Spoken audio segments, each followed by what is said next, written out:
everybody. Thank you all for coming tonight. I wonder if somebody might just close the door, please. Thank you. Before we start, can I draw your attention to the notices in this room regarding recording and the use of social media? The Council permits audio and or visual recording and photography at Council meetings. Proceedings of this meeting may also be reported via social media. If a member of the public or press or a Council member wishes to do so, could they please indicate now? That's great, thank you very much.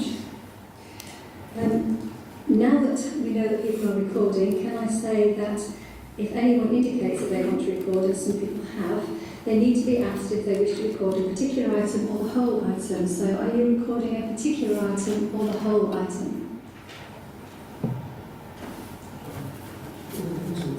It's to Councillor Sanders. Just particular items, yeah. You need to know the particular items. It would be useful, please, thank you. The regeneration and funding update and car parking strategy. Lovely, thank you. Councillor McFarlane. All the meeting. The whole meeting, thank you. Members of the public who may be speaking at the meeting need to give their consent to be filmed. Therefore, are there any members of the public who wish to speak tonight? You're not a member of the public, Councillor McFarlane. Well, you are for this meeting, and I know you're going to speak, and you're happy to be filmed, I take it? Yes. Lovely, thank you very much. Okay, so if I go through the fire alarm procedures, there is no planned test of the fire alarm system during this meeting. If the alarm sounds, please exit the building quickly and safely by either this door or this door. Please leave the building by the main route. This will generally be the route you entered in the building. If the main route is unavailable, please use the alternative exits located, which will be this one. Once outside the building, please make your way to the old marketplace at the front of the town hall. This is the emergency assembly point. Do not re-enter the building until the committee clerk, Cara, has given the authorisation. In the event of a security incident, we should remain inside the secure area of the town hall, which is this room, unless unsafe or unless we are instructed to evacuate. If instructed to evacuate, we will be advised to disperse and move at least 400 metres away from the building or proceed to another specified BDC premises nearby. So if we move to the agenda proper, at this point I will suspend the council procedure rules for 15 minutes to allow questions from members of the public. Would anybody who doesn't sit around this table like to ask a question? Councillor McFarlane. Thank you. What impact car parking changes have on footfall in Worksop and Retford Town Centre?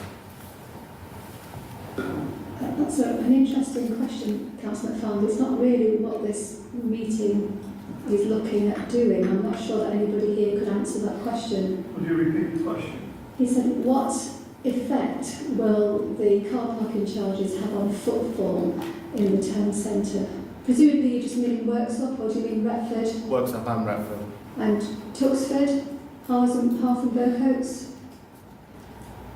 Worksop and Retford. Just Worksop and Retford. I'm not sure anybody can answer that question, Councillor McFarlane.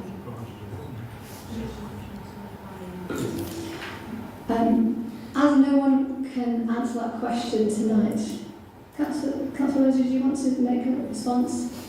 I'm happy to try and help if that's okay, Chair. I mean, the car parking proposals are quite clearly designed to assist increasing footfall in Worksop and Retford, and particularly with the introduction of free parking, 1 hour free parking in two of the most central car parks, one on Queen Street in Worksop and one on West Street in Retford. So we can expect that footfall will increase, that shoppers will feel the benefits of that, and that businesses will feel the benefits of that. But can I just correct a couple of things, because I know that the council has been quite busy on social media recently, posting information about the proposals. And I think it's important, because facts matter and the truth matters.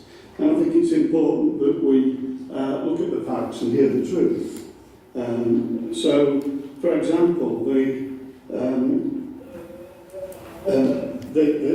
comment that we were going to scrap free short stay parking and start charging £1 for the first hour is factually incorrect. Free 1 hour car parking will continue on Pricewell Road and Kilton Road, and the recommendation is to increase 1 hour free parking. I've already mentioned Queen Street and West Street for your information.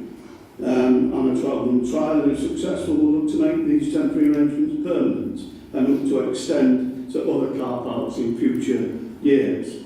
And while we're proposing introduction of tariffs at Prospect Precinct and Langdale Country Park, we'll incorporate a 1 hour free parking period in these sites to support short visits and accessibility. And we'll be working with those businesses that have clients who will need more than 1 hour. So, for example, hairdressers and the local pub, which often has functions, to bring in some permits to allow people to stay a little bit longer. From a Section 151 perspective, trialling free parking incrementally allows us to monitor usage patterns and assess the impact on local activity, ensuring any future changes are evidence-based and aligned with community needs. You've also posted, Councillor, that we're going to hike day tickets up from £3.20 to £6.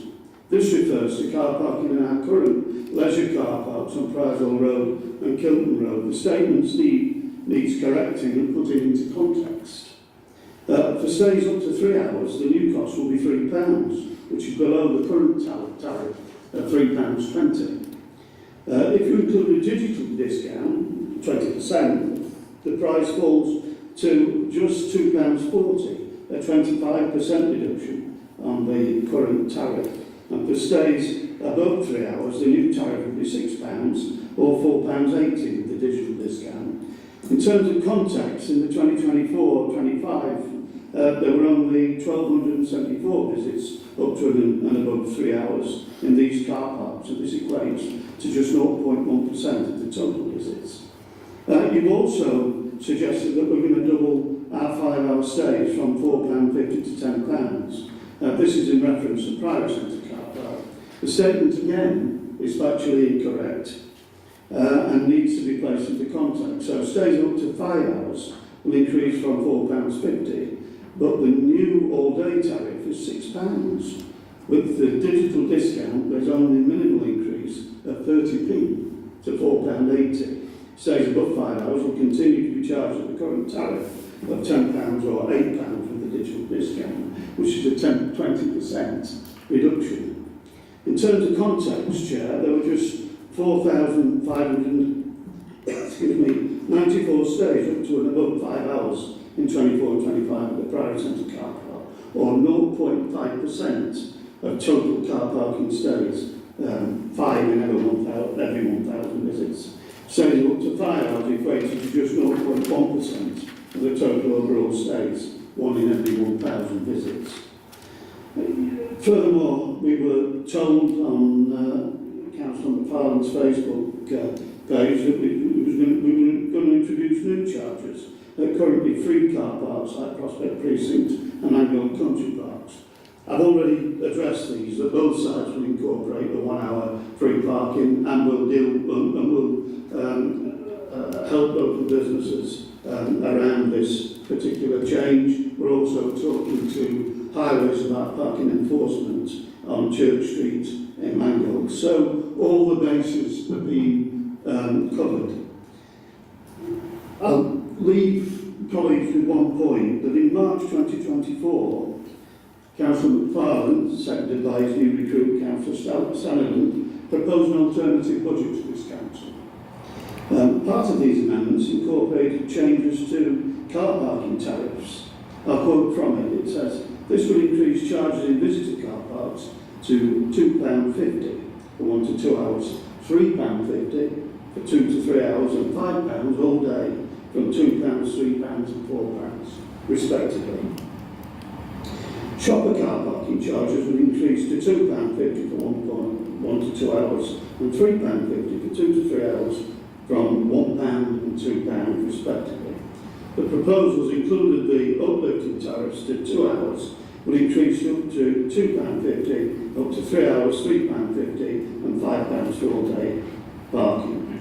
Those proposals show significant reductions compared to these proposals for up to 2 hours and 3 hours. So all day parking will be lower than Councillor McFarlane's budget. Amended proposals on once a digital discount is applied 4% lower. I make all of these comments, Chair, because I think it's important that the public hear the facts and not some fictitious nonsense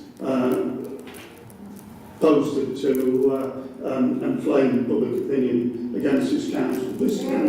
This council is working hard to support local businesses, to encourage local shoppers and shoppers from afar to come into our town centres. And this is what these parking charges are all about. So it's important that we hear the facts, it's important that we hear the truth, and I hope that the facts and the truth will be noted in this meeting. Thank you.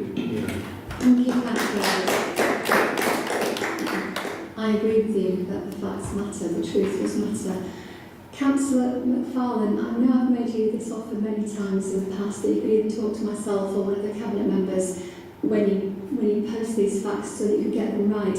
And I accept that you don't want to talk to me or a Cabinet member, but we have some very, very good officers, and I know that we'd all discuss them with you. Then at least what was going out to the public would be correct.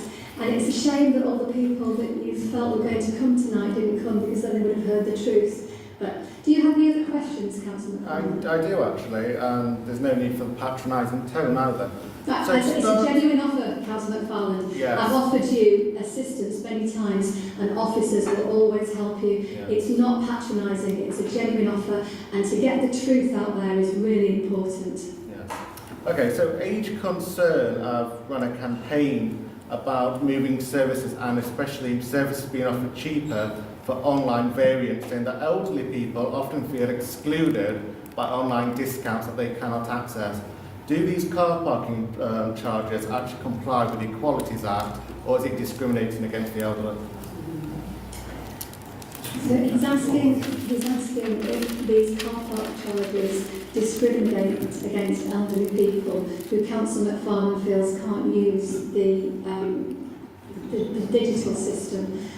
I do know, Councillor Rose, that there is a digital system and a cash system, but I'm sure that you will be able to give... Yes, I think the councillor used the word patronising earlier. I think it's extremely patronising to older people to assume that they're not capable of using digital systems and social media. My mother is 92 and she has a laptop and she accesses the internet and she's perfectly capable, 92 years old, of using all kinds of digital devices and so on and so forth. So it's patronising to assume that's the case. I think that we should be moving more towards a cashless society. That's happening anyway, and I think our discount enables that and encourages that to happen. And it's not just for young people, it's for everyone. And I'm sure that we don't know the figures, but Bingo will no doubt have usage statistics, and I'm fairly certain that will show a considerable number of older people logging onto the Bingo app and using their service. Thank you, Councillor Rose. Councillor McFarlane, do you have any other questions? I do. I'd like to thank Councillor Rose for his response. Obviously, he knows better than Age Concern, who specialise in this issue. Going on to another topic, actually, in terms of the Priory Centre Levelling Up project that is delayed again. Is the delay due to asbestos or rack being found in the properties? Sorry. So Councillor McFarlane is asking if the delay on starting the Priory Centre is due to, did you say either rats or asbestos? Yeah. I think there are many reasons why it's been delayed, but neither of them are relating to rats or asbestos. Councillor Scoffin, would you like to respond? Thank you, Chair. I will respond to this, although there's a report later on highlighting all the good work that we're doing within the council on regeneration later.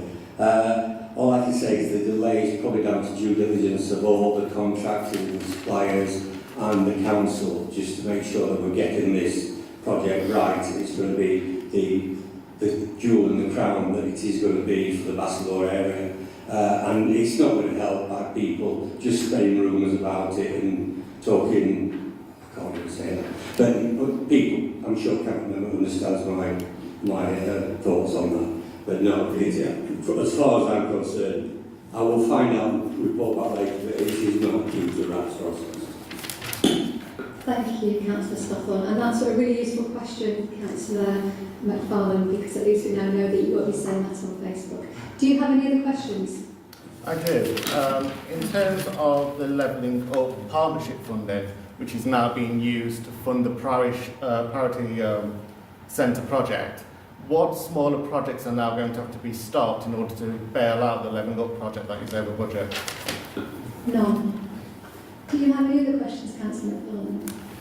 Thank you. In terms of the final, just a yes or no, will the levelling up project be delivered on time and on budget? Well, I believe you said it won't be finished until March 2027. You're incorrect on that as well. I have not said that. You have on Facebook, Councillor. I said early 27, which is what's in this document. Early, okay. Well, March is doing you a favour, so it'll be finished before early 2027, and it will finish in different orders because not everything will be finished at the same time. So will the project completely be finished in March 27? Sorry, Councillor Farley, say that again. Will the project in completion be done in 27? March 27? It's very difficult to give an answer to that, as you will probably be aware, to say when a site will definitely finish. We don't know if there'll be lots of rain, lots of snow, blah, blah, blah. There's lots of different things that whole project's up, as I'm sure you're aware, so it would be foolish in the extreme to give a definite date, and I've rarely been accused of being foolish in the extreme. Thank you. Do you have any other questions, Councillor McFarlane? No, that's everything. Don't forget my offer, Councillor McFarlane. If you want the facts, if you don't want to come to the Cabinet or myself, that's fine. Go and speak to the officers before you put things out on Facebook. Right, thank you everybody. Are there any other questions from the public? Okay, thank you very much. So if we now move on to apologies. Thank you. And now we move to declarations of interest by members. No declarations of interest by members. Any declarations of interest by officers? Nope. If we move to item 4, minutes of the meeting held on the 2nd of September 2025 on pages 7 to 16. Are these a true record? Thank you. Are there any issues arising? No. So if we now move to the outstanding minutes list on page 17 to 20, are there any issues arising? No. Thank you. And then if we move to the forward plan on pages 21 to 30, any comments or issues arising? No. Thank you. So then if we move to item 7A, the report of the Cabinet Member for Housing and Estates. This is a Thriving Neighbourhood Strategy, which is key decision number 976 on pages 31 to 64. Councillor Schuler, would you like to speak to this report? Thank you, Chair. The purpose of this report is to provide members with a progress update in respect to the actions contained in the Thriving Neighbourhood Strategy and to seek approval to extend the strategy for a period until April 2028 to align with the local government reorganisation and to cover the area of Harworth and Burncoats. On the 30th of November 2021, members approved the introduction of a Thriving Neighbourhood Strategy attached at Appendix 1. The strategy aims to improve housing, health and well-being and in the most disadvantaged areas of Bassetlaw and create communities where people want to live. When adopting the strategy, it was agreed to bring further reports in 12-month intervals. The purpose of this report is to provide this update to members, and the actions contained in the delivery plan are attached at Appendix 2, which is subject to further updates in Quarter 3, 2025-26. Areas of note are set out at paragraph 3.7, including improved community cohesion, improved safety and education projects. On 24th of July 2024, as part of the annual update to Cabinet, it was agreed that a full review of the strategy would be carried out prior to its end date in 25-26. The current work in respect of local government reorganisation has highlighted differences in the approach between the district authorities to improving housing standards and health and wellbeing in disadvantaged communities. Bassetlaw District Council's private sector housing are exploring utilising HomeSafe to support the delivery of mandatory HMO licensing and additional licensing schemes as a way of improving housing standards and ensuring compliance in the private rented sector.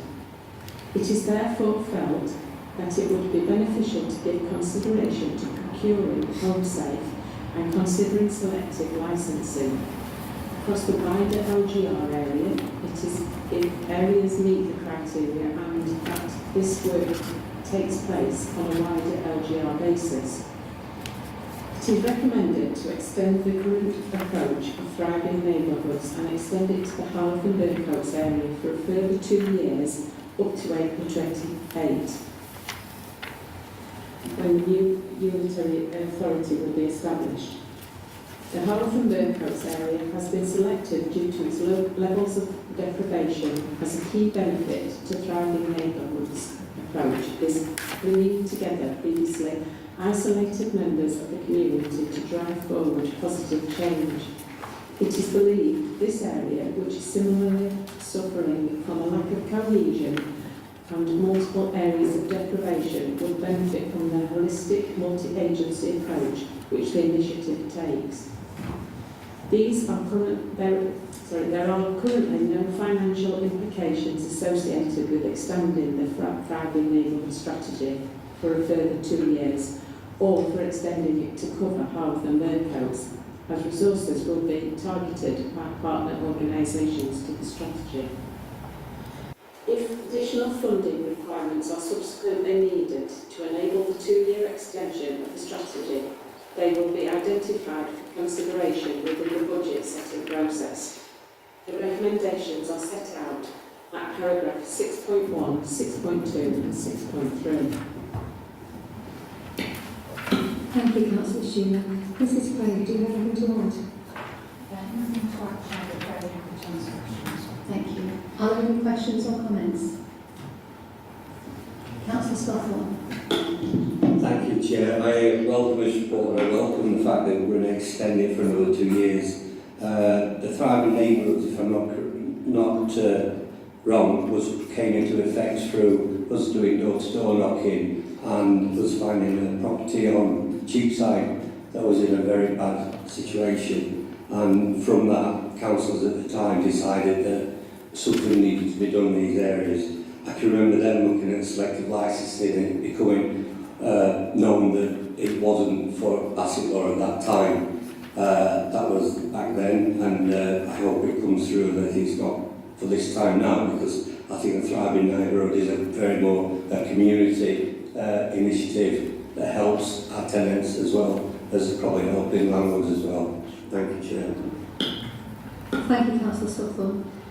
Any other questions or comments? So the recommendations are at 6.1, 6.2 and 6.3. All in favour? That's carried. Thank you. So if we now move to item 8 on the agenda, report of the Cabinet Member for Identity Planning and Place. This is 8A, Regeneration Funding Update, and it's the key decision 1028. It's on pages 65 to 74. Councillor Stothorn. Thank you, Chair. This report outlines projects reflecting our shared ambition to revitalise the towns, supports our communities and deliver on the priorities set out on the Vision 2040. I summarise the highlights here, but I encourage everybody to read the full Cabinet report for the complete details and context. Our flagship initiative, the Priory Centre redevelopment in Worksop, is advancing well, with nearly £20 million secured by 11 and Up Fund Round 2. We deliver a modern, family-focused leisure facility, enhanced public rail, improved pedestrian links, and a new canal bridge. These improvements will drive footfall and invigorate the town centre. REMA Stage 4 designs are complete, planning conditions discharged, and revised plans following value engineering are now under review. Utility works begins next month, demolition starts in early next year, and construction is set to start in Q1 of 2026, with completion expected within 12 months. Alongside this, the Health Hub, located within the Priory Centre but funded separately with a £5 million, is in progress in partnership with the NHS occupier and a gym operator.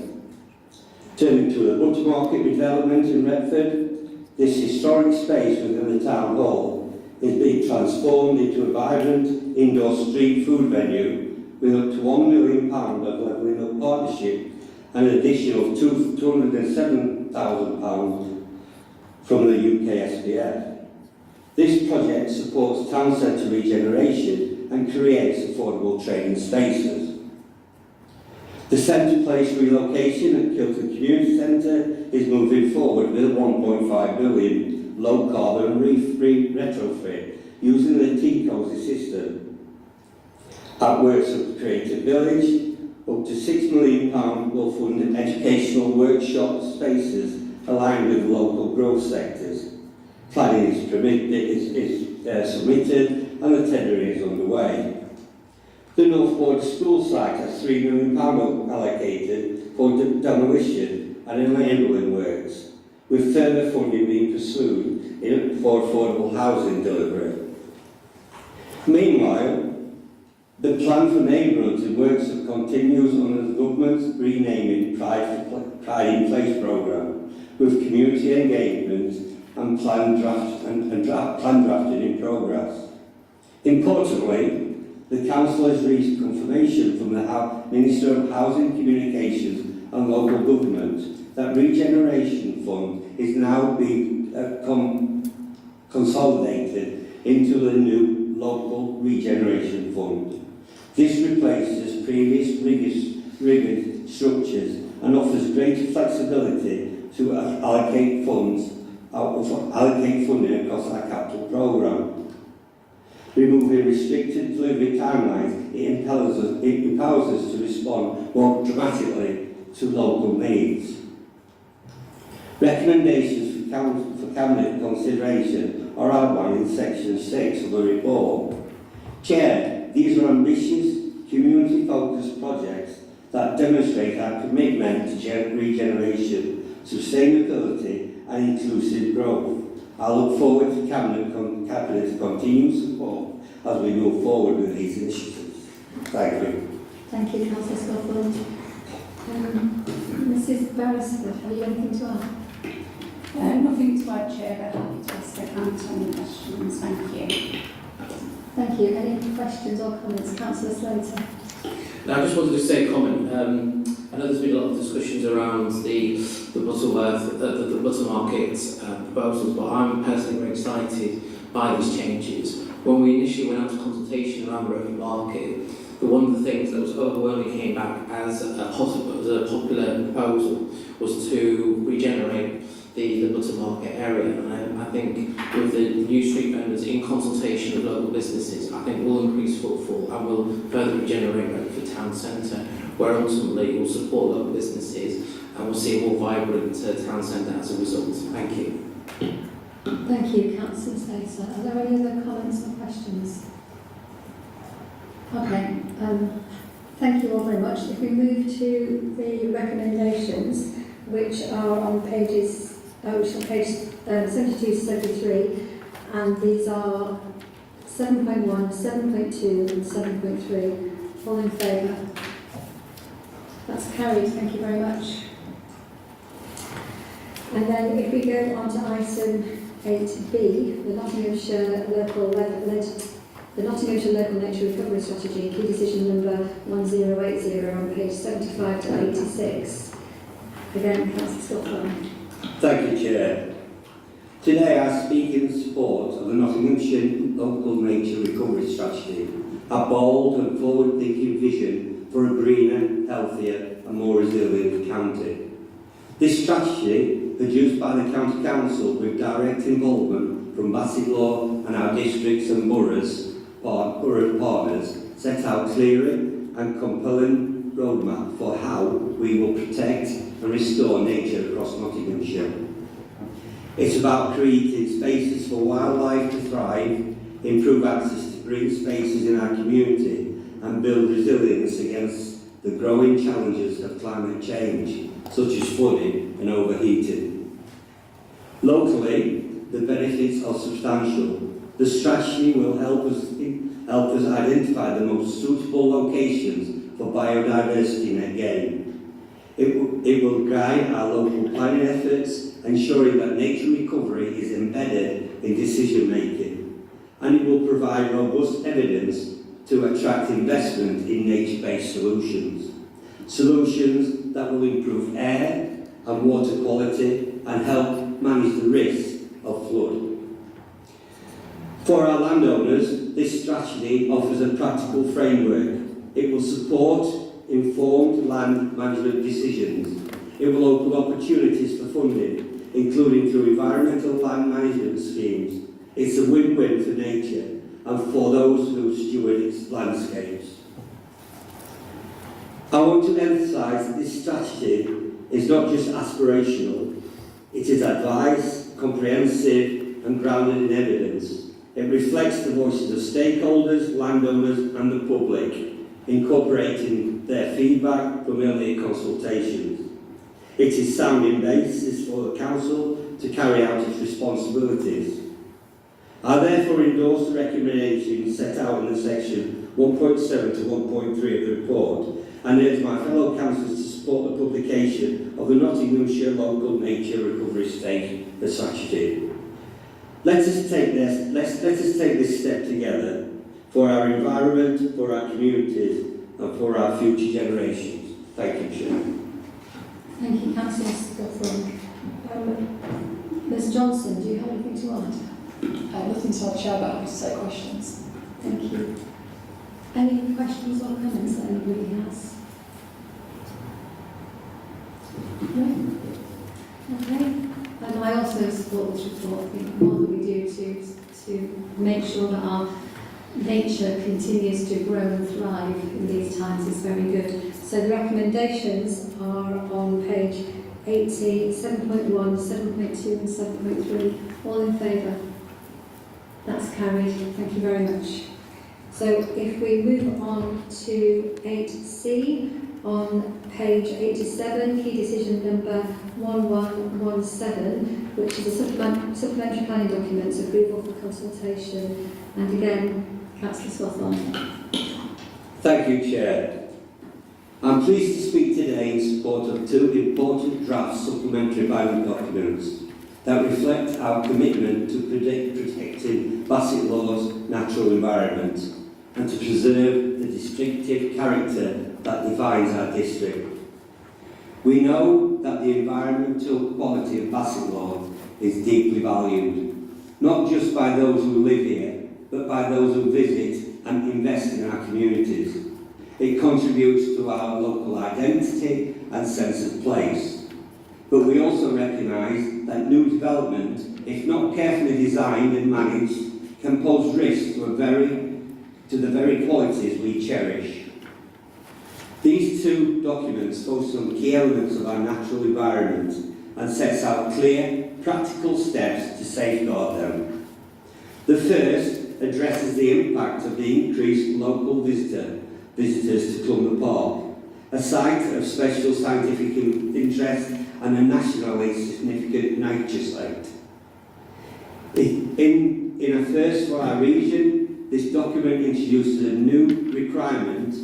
Developer contributions will be used to fund visitors management projects at Clun Park, helping to protect this precious landscape from the pressures of new housing development. The second one focused on our trees and woodlands, vital assets of biodiversity, climate resilience and community well-being. It provides clear guidance on what information planning applications must include and outline when specific plans and assessments will be required. This will give residents and community a greater understanding about how our trees and woodlands will be protected and managed throughout the development process, leading to a better environmental outcomes. Both documents will be available for public consultation for 6 weeks, starting the 29th of October. I strongly encourage everybody, residents, stakeholders and developments, to engage with the consultation and share their views. Your feedback will help shape how we protect the environment for future generations. The recommendations are set out at 7.1 and 7.2 of the report, and I fully support the adoption. Let's take this opportunity to lead by example and ensure that the development in Bassetlaw enhances rather than diminishes the natural beauty and ecological integrity of our district. Thank you, Chair. Well said, Councillor Sutton. Ms Johnson, do you have anything to add? No, anything to add again, Chair, but happy to take questions. Thank you. Any comments or questions from anybody? Can I add my support to this report, because SVDs like this provide more guidance about how our local plan policies are interpreted, so that makes it much better for the people of Bassetlaw, and these help shape how we protect the environment for future generations. There are a lot of beautiful places in Bassetlaw, so it's important to keep them there. Thank you. So all in favour? That's carried. Thank you very much. And now if we move on to 8D, the Bassetlaw Infrastructure Funding Statement for 2024 to 2025. This is key decision number 1129 on pages 127 to 162. And again, Councillor Scoffon. Thank you, Chair. I'm pleased to speak today on the development and the support of the Infrastructure Funding Statement and the vital role it plays to ensure that major new developments deliver meaningful benefits to our communities. As we know, development is not just about building homes, it's about building places. And an essential part of that is making sure that the right services and facilities are in place to support those new communities and protect the well-being of the existing ones. Without this, development risks placing pressures on schools, roads, public transport and green spaces. New development can and should contribute to the wider range of facilities. This includes affordable homes, open spaces, road junctions and critically funded to improve existing infrastructure such as schools and bus services. But we also recognise that infrastructure doesn't always happen at the start of the development. It can often come later once construction is completed. That's why publishing the Infrastructure Funding Statement each year is so important. It provides transparency and accountability. It allows our local communities to see where and when development has contributed to improving our area. This year's statement focuses on funding delivered through the Community Infrastructure Levy and the Section 106 Agreement in 2024-25. We've seen some significant outcomes. 4.5 million of strategic SIL funding has been allocated to expand capacity at Outward Portland Academy in Worksop. The County Council expects these additional school places to be available permanently from September 26. Approximately 295,000 of local SIL funding has been secured by parish and town councils as well as elected members to support local infrastructure projects. These include improving open spaces, play areas. Importantly, this local funding will continue with the appropriation of SIL to set aside each year for community-led projects. Around 65,000 of Section 106 funding has been secured by our partners to to enhance bus stops, open spaces and children's play areas, including a new play area in Beckingham. These are real, tangible benefits that show how development can be a force for good when managing properties properly. The infrastructure funding statements help us track the progress and ensure that our communities remain informed and engaged. The recommendations are set out in section 7.1 and 7.3 of the report, and I fully support them. Let's continue to make development work for everybody by investing in the infrastructure that makes our communities thrive. Thank you, Chair. Thank you, Councillor Scotland. And again, Ms Johnson, do you have anything to add? Anything to add, Chair? Happy to take any questions. Thank you. Councillor Scotland. Check. And just thank Karen and all the officers for these reports. I know how much work has been put in by the Regen team as well. It's been a hell of a cabinet tonight. It's been a pleasure to report these reports. And I thank everybody who works with us. Thank you. Thank you. And I am sure the whole of the Cabinet would echo that, and perhaps we could minute that, please. Because yes, it is a lot of work and it's a lot of development, and it will make a difference to the people of Bassetlaw. So thank you. So, any comments or questions from Councillor Evans? Thank you, Chair. Coming from a community that's seen high levels of growth, but not the matching infrastructure, such as primary school places, I do support this report and the recommendations. Thank you, Chair. Thank you, Councillor Evans. Any other comments or questions? I'd just like to go back to the comments Councillor Rose made earlier, which is how important it is to speak the truth, because often I've read that there's all this development in Bassetlaw and there is no infrastructure and no still money that comes with it, and this report shows the truth, that there is lots of money that comes with development and it's used here in Bassetlaw to make a difference to the people of Bassetlaw. So thank you again for those reports. May I ask all in favour? And that's carried. Thank you very much. So if we move now to item 9A on the agenda, this is the report from the Cabinet Member of Neighbourhoods. 9A is Climate Change Strategy, key decision number 1045 on pages 163 to 208. Councillor Polk. Thank you, Chair. Obviously, everybody will have read this report, so I'll try and be brief. I think one of the important things to note is that this report acknowledges the effects of climate change. In the UK, globally, we've seen flooding, we've seen droughts, we've seen storms, we've seen wildfires. And certainly locally, we all know the impact of flooding, both in our two major towns and in our rural communities. So tackling man-made climate change is a key priority of our mission and vision. We're taking this issue extremely seriously, and this strategy, I feel, reflects our achievements, and it also at the same time looks to the future. If you look at the report under 3.21, this highlights the Council has reduced its CO2 emissions in its buildings and its fleets, actually in-house. If you look at the figures, that's actually a 29.5%, a staggering reduction in just 3 years. And clearly that's something that we should all be proud of, and certainly the team doing this have achieved so much in such a little time. 3.31 captures the success of the climate change scheme in securing funding. We shouldn't underestimate the amount of funding that's gone into this district. We've actually received more funding than the whole of Derbyshire. So I think anybody that thinks that's a small beer is certainly underestimating it. It includes 3.6 million to decarbonise Retford and Worksop Leisure Centre. I'll just pick that as an example, I won't go through all the other things. But that not only is saving the planet in inverted commas, but it's also saving the council upwards of £80,000 a year in running costs. So it's a win-win situation. 3.32 shows the benefit to local residents.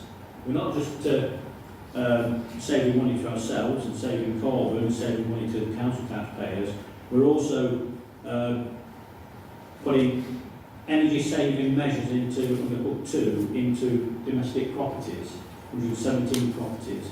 and it makes it more comfortable for them to live in, and it saves them money, and it's another win-win situation. I'm sure sitting next to me, Councillor Adams will be delighted to see we've secured funding to help Bassetlaw small and medium enterprises. I saw a photograph with him in Retford outside a pet shop, I remember the other day. And they've just been given some solar panels. We'll continue to do this. We've got a record of doing it. There's another 11 further businesses being retrofitted this year with solar panels and other environmental measures. 3.4 analyses challenges moving forward.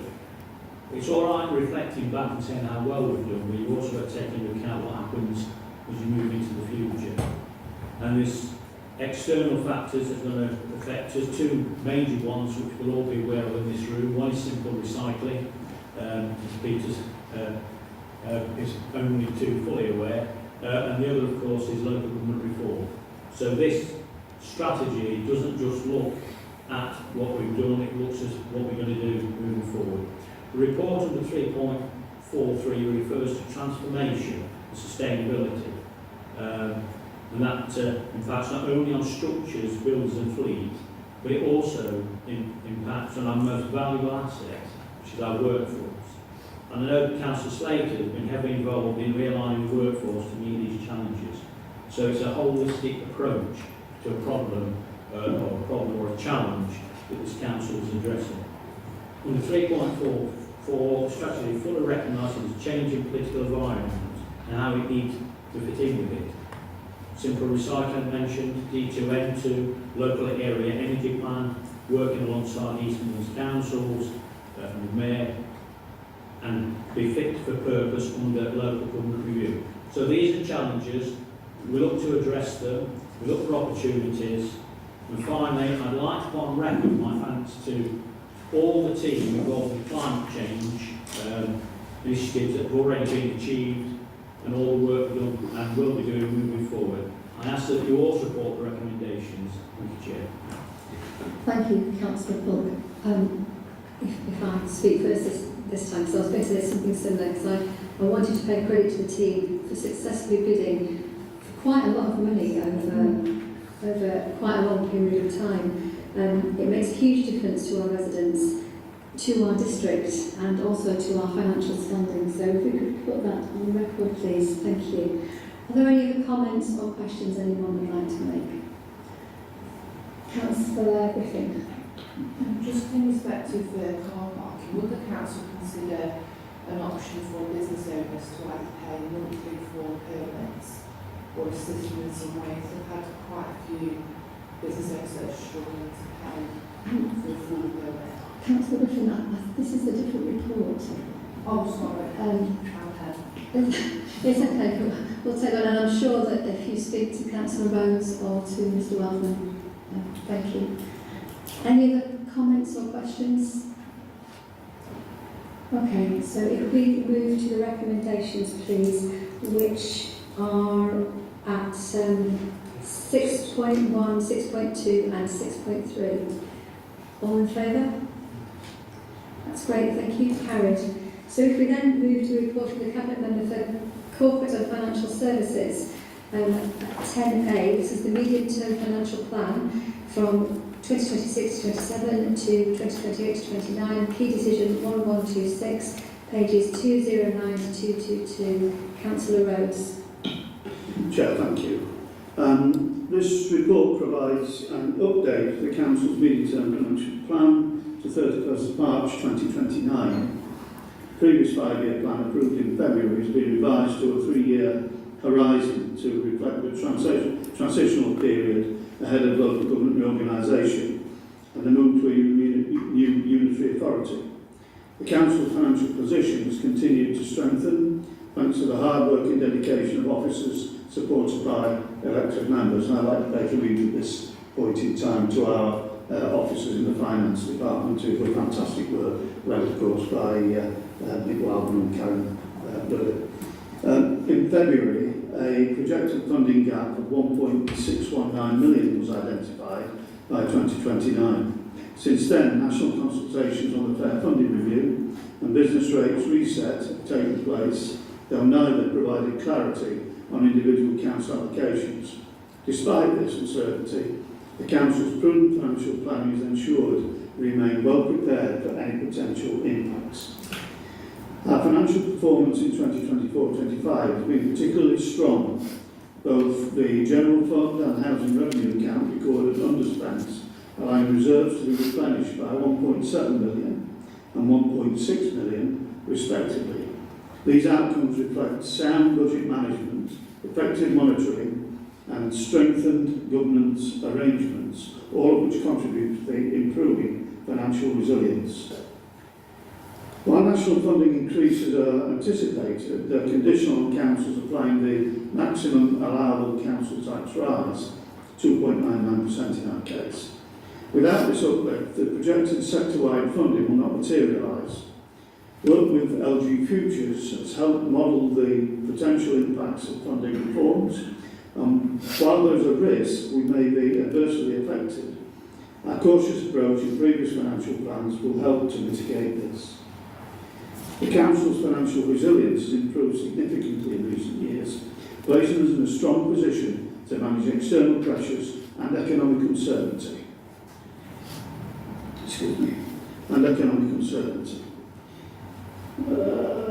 Inflation and interest rate forecasts remain central to our planning, influencing borrowing costs and service demand. However, our low levels of borrowing and gearing mean that we're better positioned than many other councils. Income collection remains excellent. Council tax collection is in line with national average of 95.4%, while our business rates collection far exceeds the national average of 97.3%, reaching 99.2%. Business rate growth also continues to be strong, further reinforcing our financial stability. The Council's strategy for addressing the forecast funding deficit remains unchanged. We will use reserves to smooth the gap over the next 3 years. The revised forecast now estimates the deficit of 1.978 million by March 2029, which remains manageable within our current framework. Recommendations to Cabinet set out the actions required to maintain financial stability, ensure a balanced budget in the short term, and provide a framework for managing risks arising from national funding reforms, economic uncertainty, and the transition to LGR. This report reflects the Council in a strong and stable financial position, underpinned by strategic foresight and the continued efforts of our dedicated teams. Looking ahead, we remain confident in our ability to navigate the evolving financial landscape. While national reforms and economic pressures present challenges, our strong foundations, disciplined approach and forward-thinking strategy provide a solid platform for continued stability. And Chair, this should be good news for householders and for businesses, for ratepayers throughout this district. The way that this council is managing its finances is exemplary. And it was interesting, just as an aside, that I noticed on Wales Online, which is something I regularly watch, that the leader of a certain party campaigning in the Welsh elections at the moment has said that he never suggested that they were going to save a lot of money through the Doge system, the Department of Government Efficiency, taken from the American system, and that they never said that they weren't going to increase council taxes. That's interesting because we've all got leaflets that said that they were definitely not going to increase council taxes in elections as recently as May this year. So, on the theme of truth, which seems to be the theme of tonight's meeting, I would say this, that the truth does matter, and taxpayers deserve better than misinformation and lies. Well said, Councillor. Thank you, Councillor Rhodes. Mr. Wellman, do you have anything to add? Nothing to add, but we'll take any questions. Thank you. Are there any comments or questions? Councillor Sutherland? Yeah, just a quick one, Chair. Every time we have one of these financial things, I think I say the same thing, but it always makes me proud to be part of this cabinet when I hear, and the senior leadership team, when I hear how well we're doing with the finances. There's a lot of councils out there that are struggling at the moment, and we always seem to be one of them. And don't get me wrong, I've sat in cabinet meetings many years ago, where we have had to look at cutting our cloth, and we did do at the time, and it was a hard thing to swallow, but we're now seeing the fruits of that, and that's down to this council being very prudent with its finances. Thank you, Chair. Thank you, Councillor Scotland. And I'm sad that somebody's laughing, but I think this is more important than that. I think this report is excellent, and it's testament to the amount of work that officers have done. Over many years, councils have gone under and struggled really badly, and this council has always held its head above the water despite all of the challenges. We are better positioned than many other councils across the whole of the country. We have a strong, solid foundation with strong, solid financial management, and that's underpinned by a strategic foresight which will ensure continued stability. So again, my thanks, and I'm sure Cabinet will agree, to the finance team for making us be in this position and keeping us there. Thank you. If we could move that too, please. Thank you. So, if we go to the recommendations on page 222, 9.1, 9.2 and 9.3, all in favour? And that's carried. Thank you. Now, if we could move to 10B, the car parking strategy, decision number 1131 on pages 223 to 268, and Councillor Rose. Thanks, Chair. Car parking plays a critical role in supporting the economic viability and vitality of town centres, promoting accessibility and delivering high quality services for residents, businesses and visitors. A review of the Council's car parking provision has been undertaken, and a comprehensive car parking strategy has been developed to ensure that parking provision meets current and future needs across the district, supports the local economy and aligns with wider transport, environmental and regeneration priorities. The car parking conversation, a public consultation exercise, took place during the summer of 2025 to ensure a new strategy is informed by local perspectives and needs, and it captured views from a wide range of stakeholders. A total of 700 responses, over 700 responses, were received. The Council currently operates 22 car parks which have a variety of tariffs. This can lead to confusion for users and leads to inconsistencies in how charges are applied and may reduce overall satisfaction with our parking services. The new strategy proposes introducing a simplified, standardised tariff structure that would improve clarity for users, making it easier for them to understand costs and plan accordingly.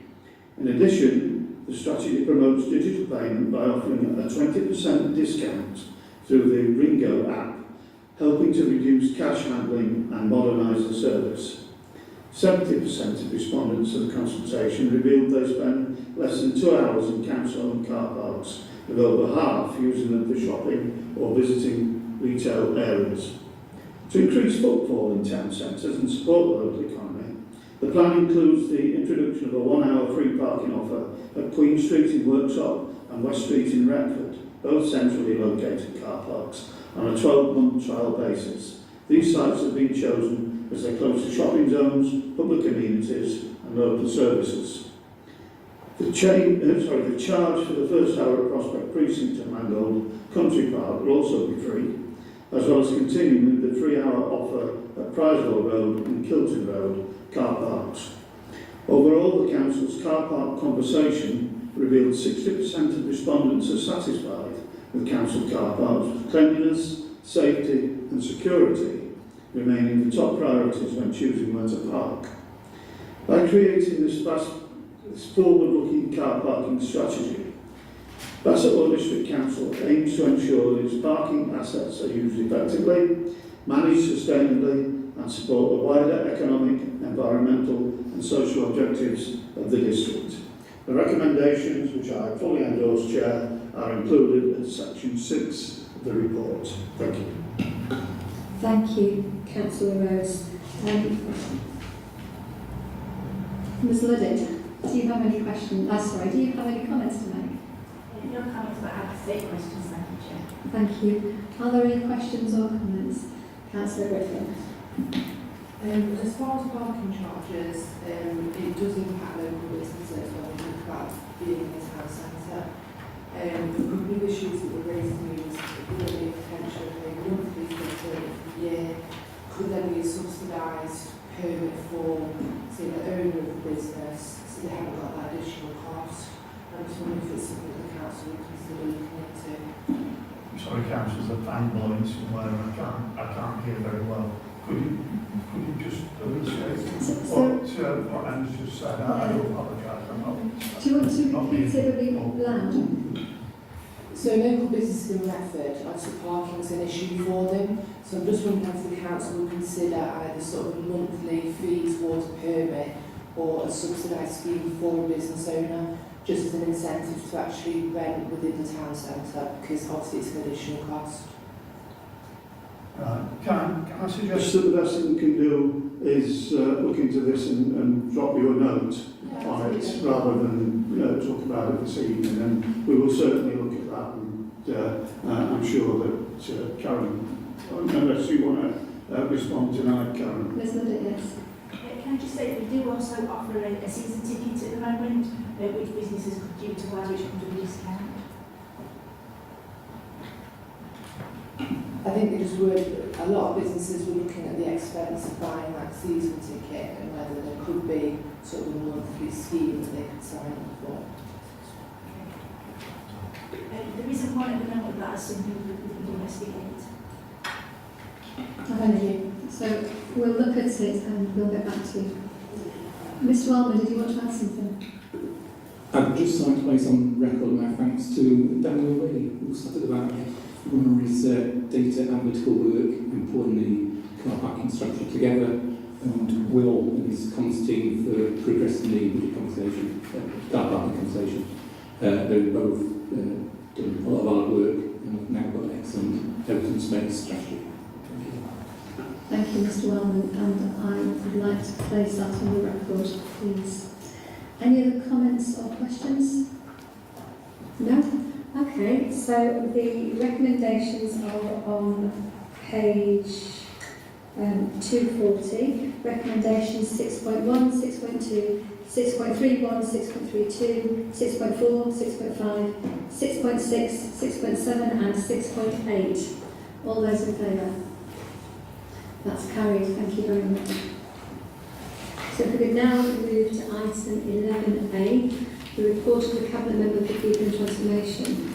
This is the Artificial Intelligence Policy, key decision 1136, pages 269 to 286. Councillor Slater. Thank you. So this report recommends the development and adoption of a formal artificial intelligence policy for Bassetlaw District Council, reflecting our proactive approach to digital transformation and our commitment to excellent governance. The policy has been shaped through the work of the Council's AI Infrastructure Board, ensuring a collaborative, informed and forward-thinking foundation. AI presents exciting opportunities to enhance public services, improve operational efficiency and support smarter decision-making. By acting now, Bassetlaw positions itself at the forefront of responsible innovation, ensuring that the benefits of AI are realised in a way that is ethical, secure and aligned with our values. Currently, AI use within the organisation is largely unregulated, which presents risks, particularly around the handling of personal and sensitive data. The proposed policy introduces clear, practical guidance for staff, safeguarding against data breaches and reputational harm, while ensuring compliance with legal and professional standards. The policy also addresses operational challenges, such as ensuring that a cohort of multiverse apprentices have access to our AI tools to support their learning and development. This reflects our commitment to inclusion and workforce development. By establishing a robust framework now, Council demonstrates strong leadership and a clear vision for the future. Section 5 outlines 2 options for progressing this policy, with associated risks detailed in Section 5.2. Recommendations are in Section 6, which include referring the draft policy to Council in December for formal consideration and approval, ensuring Bassetlaw continues to lead with confidence in the evolving digital landscape. Thank you. Thank you, Councillor Slater. Ms Jackson, do you have anything to add? Just one small comment. There is some formatting issues with the document. The reassurance that will be sorted before it goes to the council, and of course I'm very happy to take any questions. Thank you. Any questions or comments? Councillor Scotland. Thank Councillor Slater for this report. I think it's very important that again we're seen to be leading the way in this, and where we've got where we're going to we're at the forefront of what's happening, and no doubt other councillors will be following our lead after we've done all the work again. Yeah, it's a very exciting time, I think, AI. It's got a lot of things that it can help with the business. It's on day-to-day business, making things more streamlined, and that I welcome it. Again, I'd just like to ask if there's any training for employees and senior management that cabinet members are included in that we can get some training as well. Thank you. Thank you, Councillor Swan, for your very warm words. I know we've also got the multiverse apprentices for existing staff, but I don't know if Jerry wanted us to provide any more information to Councillor Scott's question. Thanks. Yes, absolutely. Happy to include councillors on training, briefings, sessions regarding the use of AI across the council. I think it's a very good idea. And one, I just want to express my thanks to George Wilkinson, one of our national management apprentices that did a phenomenal amount of work in getting us to this point. So just I'd have my thanks to him. Mr. Kyle also here today seeing how this works. So thank you. Thank you. Yes, and could we add our thoughts, our thanks as a cabinet as well, please? If that could be, I can see George starting to blush slightly with that comment. But thank you very much. So, if there are no more comments or questions, the recommendations are on page 272, 6.1, 6.2, 6.3, 6.4 and 6.5, all in favour. And that's carried. Thank you very much. We move to other decisions, there are none. Item 12, there are no referrals. Item 13, there are no reporting minutes. We're now moving to the exempt information items in this cabinet. And I have to ask people who are not councillors to leave the room, because this is confidential information. Can I please confirm that in accordance with Part 1 of Schedule 12A of the Local Government Act,